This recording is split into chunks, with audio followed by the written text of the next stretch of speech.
ధర్మము గొప్పదా, కర్మ గొప్పదా? ఈరోజు మనం తెలుసుకుందాం. ముందుగా వీటి అర్థాన్ని తెలుసుకుందాం. కర్మ అంటే ప్రతిరోజు ఏదో ఒక పనిని మనం చేస్తూ ఉంటాం. అలా చేసే ప్రతి పని కూడా మనం చేస్తున్న కర్మ. ఆ కర్మలను మనం ఎలా చేస్తున్నాం? మనం చేస్తున్న కర్మల వలన ఎదుటివానికి హాని కలిగిస్తున్నామా? ఎవరినైనా మన కర్మలచే బాధపెడుతున్నామా అనేది మనం చూసుకోవాలి. ఎదుటివారికి హాని చేయకుండా మనం చేయవలసిన కర్మను సక్రమంగా చేస్తూ నలుగురికి ఉపయోగపడేలా జీవిస్తూ చివరికి ఆ భగవంతుని చేరుకోవడమే మానవ ధర్మం. అయితే కర్మ, ధర్మం ఈ రెండింటిలో ఏది ఉత్తమమైందో మీకు తెలపడానికి అందరికీ అర్థమయ్యేలా ఒక చిన్న కథ ద్వారా మీకు వివరిస్తాను. వీడియో యొక్క ముఖ్య ఉద్దేశాన్ని మాత్రమే మీరు గమనించగలరు. దయచేసి వీడియోని పూర్తిగా చూడండి. అలాగే వీడియోని లైక్ చేయడం మాత్రం మర్చిపోకండి. ఒకసారి ధర్మము, కర్మ ఇద్దరి మధ్యలో గొడవ జరిగింది. నేను గొప్ప అంటే నేను గొప్ప అని వాదులాడుకుంటున్నారు. ఇక ఇలా విషయం తేలదు అని మనం దేవేంద్రుని దగ్గరకు నేరుగా వెళ్దాం. ఆయనే మనలో ఎవరు గొప్ప అని చెప్తారు అని అనుకుని నేరుగా ఇద్దరూ కలిసి ఇంద్రుని దగ్గరకు చేరుకున్నారు. వారిని చూసిన ఇంద్రుడు, ఏం జరిగింది, ఎందుకిలా వచ్చారు అని అడుగుతాడు. అప్పుడు ఆ ఇద్దరు జరిగిందంతా చెప్పి, మా ఇద్దరిలో ఎవరు గొప్పవారు మీరే నిర్ణయించండి అని అడుగుతారు. అప్పుడు ఇంద్రుడు, రెండూ కూడా చాలా ముఖ్యమైనవి, చాలా గొప్పవి, వీటిలో ఎవరు గొప్ప అంటే ఎలా చెప్పగలం అనే సంకటంలో పడిపోయాడు. అదే సమయంలో అక్కడే ఉన్న దేవతలకు గురువైన బృహస్పతి ముందుకు వచ్చి ఇలా అంటున్నాడు, మీ ఇద్దరి సందేహం తీరాలంటే మనం ఒక పని చేయాలి. భూలోకంలో విక్రమాదిత్యుడు అనే రాజు ఉన్నాడు. ఆయన మహాధర్మాత్ముడు, మహాజ్ఞాని. ఆయన మీ సందేహాలు అన్నింటినీ తీరుస్తాడు. మనం వెంటనే ఆయన రాజ్యానికి బయలుదేరదాం అని అన్నారు. ఆ తర్వాత ఇంద్రుడు, బృహస్పతి, ధర్మము, కర్మ వీరంతా విక్రమాదిత్య రాజధానికి చేరుకున్నారు.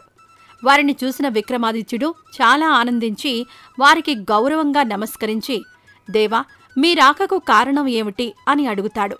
అది విన్న ఇంద్రుడు, వీరు ధర్మము, కర్మ వీరిలో ఎవరు గొప్ప అనే గొడవ మొదలైంది. ఇప్పుడు మీరే వీరిద్దరిలో ఎవరు గొప్ప అని నిర్ణయించాలి అని అడుగుతాడు. అది విన్న విక్రమాదిత్యుడు, దేవా, మీకన్నీ తెలుసు, కానీ నా ద్వారా ఈ విషయాలన్నీ లోకానికి తెలియజేయాలనుకుంటున్నారు. మీ ఆజ్ఞ ప్రకారం నేను తప్పకుండా తెలియజేస్తాను. కానీ దానికోసం మనం ఒక వనానికి వెళ్లవలసి ఉంటుంది అని అన్నాడు. ఆ తర్వాత అందరూ కలిసి ఒక వనానికి చేరుకున్నారు. ఆ వనానికి చేరుకున్న విక్రమాదిత్యుడు ధర్మంతో ఇలా అంటున్నాడు, ధర్మమా, నువ్వు ఎందువల్ల గొప్పవాడివో వివరించు అని అడుగుతాడు. అప్పుడు ధర్మము, రాజా, నేనే గనుక లేకపోతే లోకంలో అనేక ఘోరాలు జరుగుతాయి.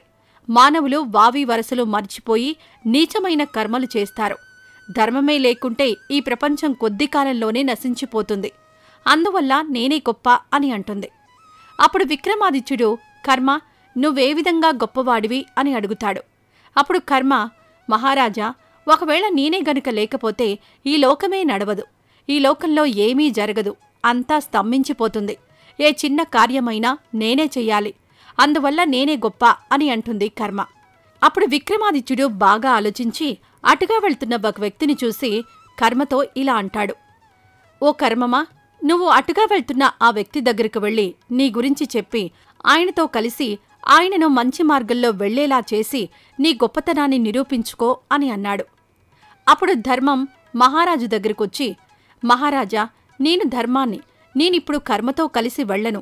ఈ పనిలో కర్మ మాత్రమే తన పనిని పూర్తి చేస్తుంది, నేను వెళ్లను అని అంటుంది.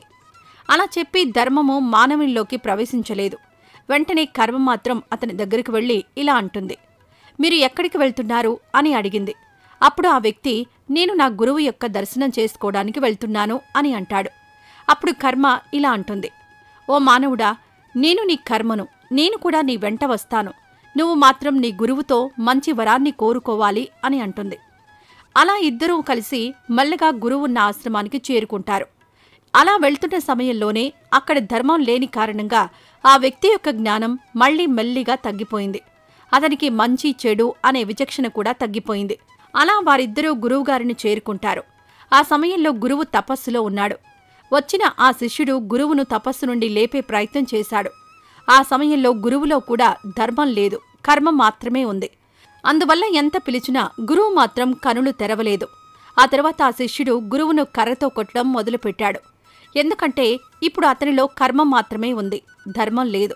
అందువల్ల ఈ క్రూరమైన పనిని చేస్తున్నాడు. ఆ తర్వాత గురువుగారు ధ్యానం నుండి లేచి చూస్తే తన ప్రియ శిష్యుడే తనను కొడుతున్నాడు. అప్పుడు గురువు, ధర్మం లేదు, కర్మ మాత్రమే ఉంది. అందువల్ల ఆ గురువుకు విపరీతమైన కోపం వచ్చి తన ప్రియ శిష్యుడు అని కూడా చూడకుండా నువ్వు వెంటనే గాడిదగా మారిపో అంటూ శాపమిస్తాడు.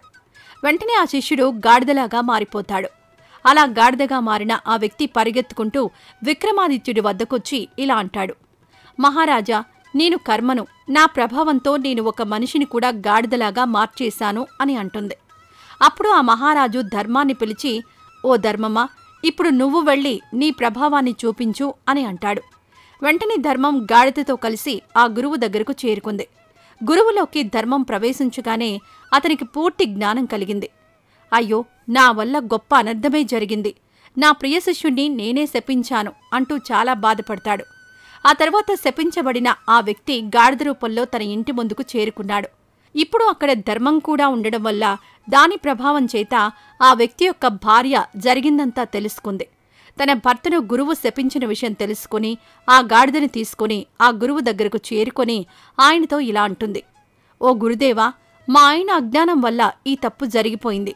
మమ్మల్ని క్షమించి మీ శాపాన్ని ఉపసంహరించి మా ఆయనకు పూర్వ రూపాన్ని ప్రసాదించండి అని వేడుకుంది. అప్పుడు ఆ గురువు, అమ్మా, నేను ఇచ్చిన శాపాన్ని ఉపసంహరించుకునే శక్తి నాకు లేదు, కాని శాప విమోచనానికి మాత్రం ఒక ఉపాయం ఉంది.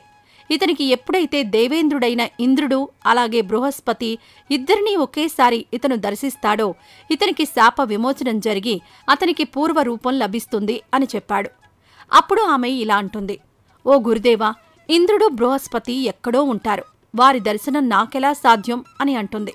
వెంటనే ఆ గురువు దివ్య దృష్టితో చూసి, నువ్వేమీ బాధపడకు, ఇప్పుడు ధర్మం నీ వెంట ఉంది.